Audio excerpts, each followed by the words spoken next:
Today, we are going to play a bit of a game. Instead of Where's Waldo, we are going to play Where's Pharaoh on this episode of Ancient Egypt and the Bible.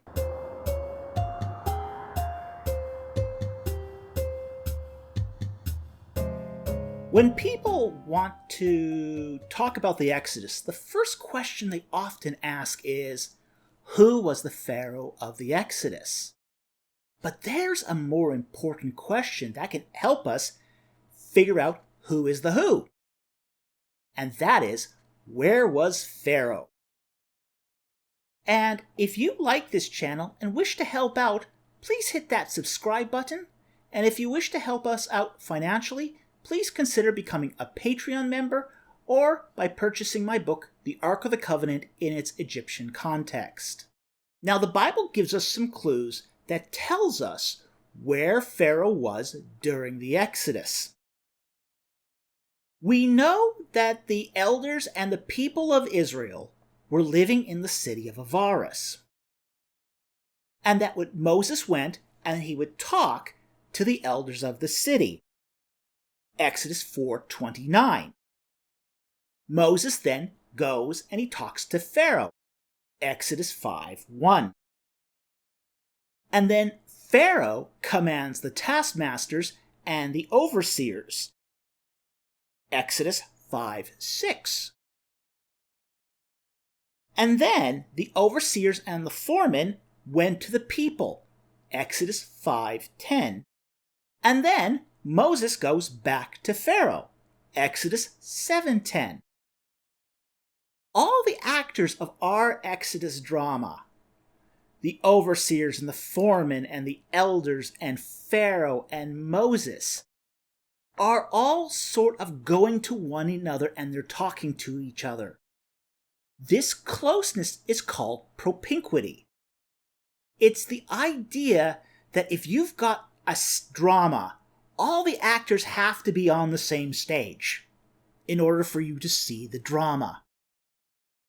So, by understanding that Moses can go to the elders, and then Moses goes to Pharaoh, and then Pharaoh talks to the overseers and the foremen and the overseers go to the people and the elders, we have this tight-knit closeness where we can see all the actors of our drama on the same stage. We also know in Exodus 8:24, during the plague of flies, when the flies come up and cover everything, that they enter into Pharaoh's palace.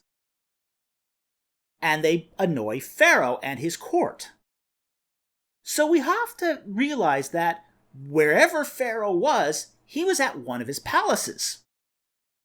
So it has to be in a city that had one of Pharaoh's palaces. We also know that wherever Pharaoh was living, his son had to be with him. Because on the final plague, his son is dead and he knows it.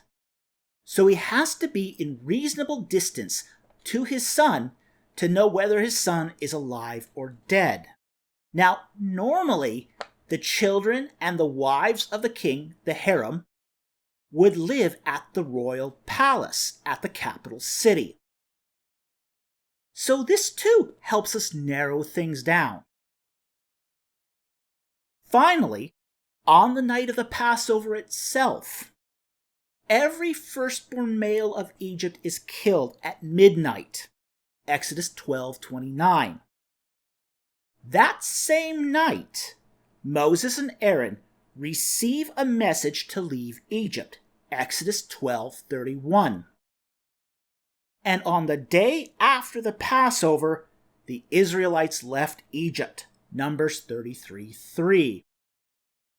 So the text suggests that Pharaoh had to live within a 6-hour radius, that is 6 hours of travel time, to the people of Israel in order for Moses to receive that message to leave Egypt. So the issue then is, according to the Egyptians, where would have Pharaoh lived, where he is so close to the people of Avaris? And how do we make sense of this in light of the Israelite account? Now, while Pharaoh occasionally toured Egypt to perform duties at the temples of Egypt, most of his time was spent at the capital city. The capital is where the king ruled. It was also where his wives and children were, and where he interacted with his courtiers, administrators, high priests, and foreign diplomats. Because remember, the foreign diplomats aren't traveling around with them. They're going off to the capital where they have their own people. This is how diplomats worked. So the diplomats hung around the capital city, and the king had to be in close proximity to those diplomats, as well as to his courtiers and the court. And when we talk about Egypt's capital, what we're generally talking about is one of two cities. Egypt had what was called an administrative capital, from where the Egyptian bureaucracy was managed. Now, the Egyptian government had a big bureaucracy. It had a lot of tiers in that bureaucracy, and it needed a way where it could sort of manage the affairs of Egypt. The administrative capital was Memphis, and this capital remained unchanged through most of Egypt's history. But after the Old Kingdom, the king himself no longer lived at Memphis. It was no longer what was then called the imperial capital. And the imperial capital is the capital that really interests us. Because the imperial capital is where the king of Egypt lived, and his family lived. And this is where the king ruled over Egypt. So it's the imperial capital that's really, really important to our question of, where's the king? Now, if we assume that the Exodus took place during Egypt's new kingdom, which seems to be what is most likely, this limits the imperial capital to one of three cities: Thebes, Amarna, and Paramses. Let's talk about Amarna. Now, Amarna was only capital of Egypt for about 15 years. From the reigns of Akhenaten until the 3rd year of King Tutankhamun, King Tut. And it was the capital around the 1340s BC. Amarna was about 300 miles away from Avaris. So this far exceeds that 6-hour travel radius. Now, nevertheless, even if the radius was shorter, none of the kings of the Amarna period are good candidates for being Exodus kings for a variety of reasons. So we can easily exclude Amarna from our list of capitals. So that leaves 2 capitals left. The next capital is Thebes. Thebes was the capital during most of the 18th dynasty. From the reign of King Akhmosi I all the way up to King Seti I, Thebes was the capital city of Egypt. Now, Amarna being 300 miles away was far enough, but Thebes is 500 miles away from Avaris. So, it's very far away from Avaris. Much more than a single day's trip.